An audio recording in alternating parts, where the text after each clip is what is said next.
નમસ્કાર દોસ્તો, જય હિન્દ. લક્ષ્યમ એકેડમીમાં આપ સૌનું હું પિનાકીન મારું હાર્દિક સ્વાગત કરું છું. નવી ભરતીની જાહેરાત થઈ ગઈ છે અને એ ભરતીનું નામ છે નર્સિંગ ભરતી. બરાબર છે.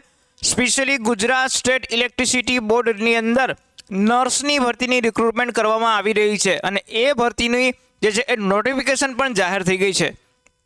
હાલમાં જ તમને ખબર છે કે ગુજરાત સ્ટેટ ઇલેક્ટ્રિસિટી બોર્ડની અંદર અલગ અલગ જે છે વેકન્સી, અલગ અલગ પોસ્ટ માટેની વેકન્સી જાહેર કરવામાં આવી છે. જેમાંની એક ભરતી છે એ ભરતી છે નર્સ માટેની. હવે આ નર્સ માટેની ભરતીની સંપૂર્ણ માહિતી, ડિટેલ નોટિફિકેશન આપણે આ વિડીયોના મારફતથી સમજશું. શું છે નોટિફિકેશન, કઈ રીતે છે, આ બધી જાણકારી તમને આ વિડીયોના મારફતથી આપવાનું છે. એટલે વિડીયોને અંત સુધી જોજો અને જો આ વિડીયો ગમે તો લાઈક કરજો, ચેનલ પર નવા હોય તો સબસ્ક્રાઈબ પણ કરી દેજો. બરાબર છે. ચલો વાત કરીએ તો ગુજરાત સ્ટેટ ઇલેક્ટ્રિસિટી બોર્ડ, બરાબર, ગુજરાત સ્ટેટ ઇલેક્ટ્રિસિટી બોર્ડની અંદર સ્પેશિયલી આ નર્સિંગની ભરતીની જાહેરાત કરવામાં આવેલી છે. જેમાં વાત કરીએ તો સ્પેશિયલી કયા નર્સિંગ પોસ્ટ કઈ છે, તો નર્સ ઓબ્જેક્ટ રેડિયોલોજી કમ પેથોલોજી ટેકનિશિયન. બરાબર છે. આ પોસ્ટ માટેની ભરતી જે છે એની જાહેરાત કરવામાં આવેલી છે. ત્યાર પછી વાત કરીએ તો કેટલી જગ્યા છે, પગાર ધોરણ કેટલો છે, ક્વોલિફિકેશન શું જોશે, આની ખાસ ચર્ચા કરીએ. પહેલા વાત કરીએ તો કેટલી જગ્યા છે, કુલ 4 જેટલી જગ્યા છે. બરાબર, કેટલી? 4 જેટલી જગ્યા ઉપર ભરતીની જાહેરાત કરવામાં આવી છે. પગાર ધોરણની વાત કરીએ તો 25,000થી લઈ અને 55,800નો પે સ્કેલ લેવાનો છે. એના પછી ક્વોલિફિકેશનની વાત કરીએ તો ક્વોલિફિકેશન શું જોશે કે બીએસસી નર્સિંગ. બરાબર છે. જે કોઈ પણ વિદ્યાર્થીઓ બીએસસી નર્સિંગ કરેલું હશે એ બધા વિદ્યાર્થીઓ આની અંદર એલિજિબલ થશે. પરંતુ એમાં શું કીધું છે કે તમારે 55% ઉપરના માર્ક આવવા હોવેલા જોઈએ. બરાબર છે. 55%થી ઉપરના માર્ક જો તમને હશે તો તમે આની અંદર ફોર્મ ભરવા માટે એલિજિબલ થશો. બીએસસી નર્સિંગમાં 55% ઉપર માર્ક હોવા જરૂરી છે. એની સાથે સાથે registration with Gujarat nursing council, Gujarat nursing કાઉન્સિલનું રજિસ્ટ્રેશન પણ કરેલું સાથે હોવું જોઈએ. ત્યાર પછી વાત કરીએ તો નેક્સ્ટ એજ ક્રાઇટેરિયા કેટલું આપવામાં આવેલો છે, તો જે અનરિઝર્વડ કેટેગરી છે, બરાબર છે, કે બિન અનામત વર્ગ માટે એજ ક્રાઇટેરિયા 30 વર્ષ આપવામાં આવેલો છે અને અનામત કેટેગરી માટે જે છે એ 35 વર્ષનો એજનો ક્રાઇટેરિયા આપવામાં આવેલો છે.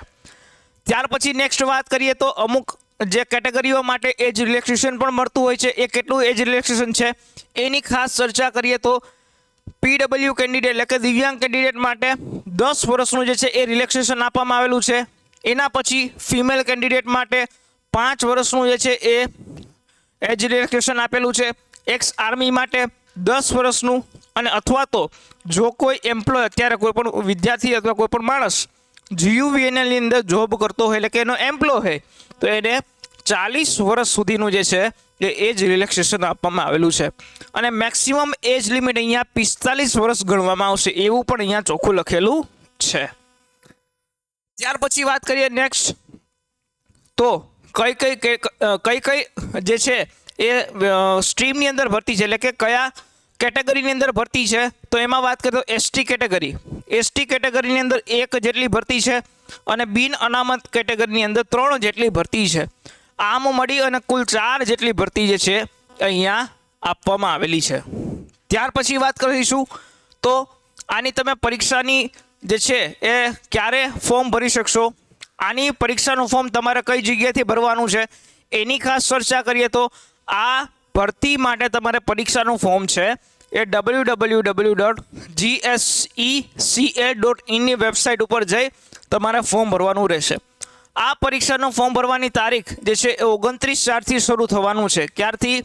29/4/2025થી શરૂ થવાનું છે અને 19/5/2025 સુધી જે છે એ તમે ફોર્મ ભરી શકો છો. બરાબર, એટલે કે 20 દિવસનો તમે સમયગાળો પણ આપવામાં આવેલો છે. 19/5/2025ના સાંજના 6 વાગ્યા સુધી તમે આ ભરતીના ફોર્મ જે છે એ ભરવા માટે એલિજિબલ છો. ત્યાર પછી નેક્સ્ટ વાત કરીએ તો ફીની વાત કરીએ કે જે એસસીબીસી કેટેગરી છે, ઈડબ્લ્યુએસ કેટેગરી છે અને બિન અનામત કેટેગરી છે, આ બધી જ કેટેગરીના કોઈ પણ ઉમેદવારો માટે ફી અહીંયા કેટલી ભરવાની રહેશે તો 500 રૂપિયા જેટલી ફી છે એ ભરવાની રહેશે. ત્યાર પછી એસસી એસટી કેટેગરીના ઉમેદવાર અને પીએચ એટલે કે દિવ્યાંગ ઉમેદવારો માટે અહીંયા 250 રૂપિયા ફી રાખવામાં આવેલી છે, ઇન્ક્લુઝિવ ઓફ જીએસટી. બરાબર છે. હવે નેક્સ્ટ વાત કરીએ તો કઈ રીતે રિક્રુટમેન્ટ પ્રોસેસ હોય છે. અહીંયા પહેલાં તમારી ઓનલાઈન એપ્લિકેશન લેવાશે, ત્યાર પછી પરીક્ષા લેવામાં આવશે અને પરીક્ષા લીધા પછી તમારી પ્રોવિઝનલ આન્સર કી પણ જે રીતે છે એ દરેક એક્ઝામમાં થતી હોય એ રીતે જ અહીંયા તમારું સિલેક્શન કરવામાં આવશે અને એમાં પણ કેટેગરી વાઇઝ જે છે એ તમને સિલેક્શન કરવામાં આવતું હોય છે. બરાબર છે.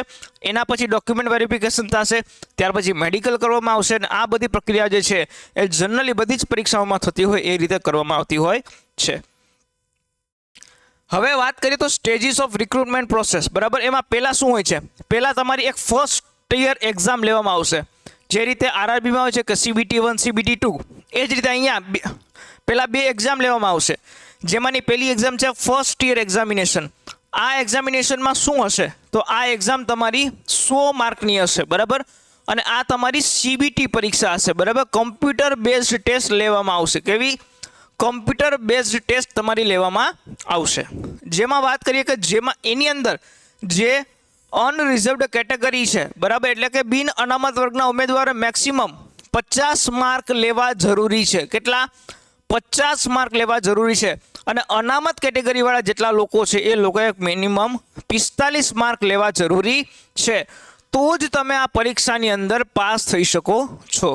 જે લોકોએ 50 અને 45 માર્ક લઈ લીધા કેટેગરી વાઇઝ, એ લોકોને નેક્સ્ટ એક્ઝામ એટલે કે ટિયર 2 માટે જે છે એ બોલાવવામાં આવશે. બરાબર છે.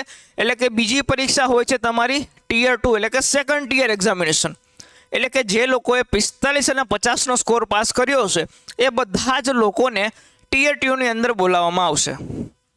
ત્યાર પછી ખાસ વાત કરીએ તો આ ટિયર 2 પણ જે છે એ કેવી હશે? કમ્પ્યુટર બેઝડ ઓનલાઈન ટેસ્ટ એટલે કે CBT પ્રકારની પરીક્ષા જે છે એ પણ આ ટિયર 2 રહેવાની છે. અને આ પરીક્ષા કુલ 100 માર્કની રહેવાની છે. કેટલી?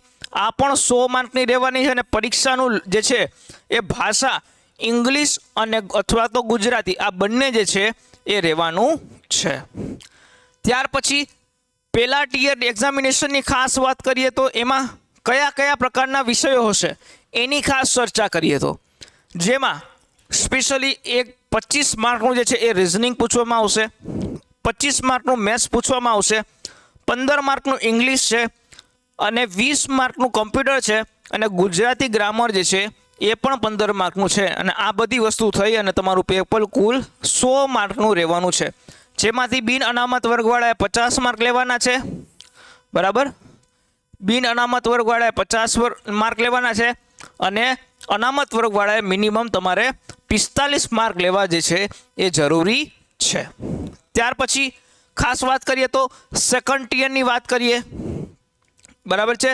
ખાસ સેકન્ડ ટિયર કે બીજી તમારી પરીક્ષા છે એમાં શું આવશે તો એની અંદર તમારે જે છે એ પણ કઈ રીતે આવશે એના ટોપિકની વાત કરીએ તો એ માર્ક પહેલાં તો 100 માર્કનું જ પેપર રહેવાનું છે અને CBT ટાઈપનું તમારું પેપર જે છે એ અહીંયા રહેવાનું છે. એમાં કયા કયા પ્રકારના પ્રશ્નો જે છે એ કયા કયા ટોપિકના પ્રશ્નો પૂછાઈ શકે એની ખાસ ચર્ચા કરીએ તો એની અંદર પહેલો ટોપિક છે ફંડામેન્ટલ ઓફ નર્સિંગ. બરાબર છે. ફંડામેન્ટલ ઓફ નર્સિંગ જે છે આ ટોપિક તમને અહીંયા જે છે એ પૂછાવાનો છે. ત્યાર પછી ફર્સ્ટ એડને લગતા પ્રશ્નો. બરાબર છે. એના પછી ward nursing and community health નર્સિંગને લગતા પ્રશ્નો, એના પછી મિડવાઇફરી નર્સિંગને લગતા પ્રશ્નો અને એના પછી મેડિકલ સર્જિકલ એન્ડ પીડિયાટ્રિક નર્સિંગને લગતા પ્રશ્નો જે છે એ તમારી ટિયર 2ની એક્ઝામની અંદર સ્પેશિયલી પૂછવામાં આવશે. અને આ પરીક્ષાનું જે પેપર છે, બરાબર છે, આ પરીક્ષાનું જે પેપર છે ટિયર 2નું એ પણ તમારું પેપર ગુજરાતી, બરાબર છે, ગુજરાતી અથવા તો ઇંગ્લિશ લેંગ્વેજની અંદર રહેવાનું છે. એટલે કે તમે બંનેની અંદર પરીક્ષા આપી શકો છો. બરાબર છે. તો આ હતી ખાસ જે ગુજરાત ઇલેક્ટ્રિસિટી બોર્ડની અંદર સ્પેશિયલી આ નર્સિંગની ભરતીની જાહેરાત કરવામાં આવી હતી એને લગતો વિડીયો. જે લોકો નર્સિંગ કરે છે ને જેને ફોર્મ ભરવું છે એ બધા જ લોકો આની અંદર જે છે એ ફોર્મ ભરી શકે છે. આવી નવી અપડેટ જોવા માટે તમારે સ્પેશિયલી લક્ષ્યમ એકેડમીની ઓફિશિયલ આપણી ટેલિગ્રામ ચેનલ છે એમાં જઈને જોઈન કરી લેવાનું, જેમાંથી તમને અવનવી કોઈ પણ એક્ઝામની અપડેટ જે છે એ મળતી રહેશે. અને આશા રાખું છું કે તમને આ વિડીયો જે છે એ ગમ્યો હશે અને તમને સમજાઈ પણ ગયું હશે. તો મળીએ છીએ આવા બીજા નવા કોઈ વિડીયો સાથે. જો આ વિડીયો ગમ્યો હોય તો લાઈક કરજો, ચેનલ પર નવા હોય તો સબસ્ક્રાઈબ કરજો. મળીએ છીએ બીજા કોઈ નવા વિડીયો સાથે. ત્યાં સુધી મને રજા આપો. જય હિન્દ, જય ભારત.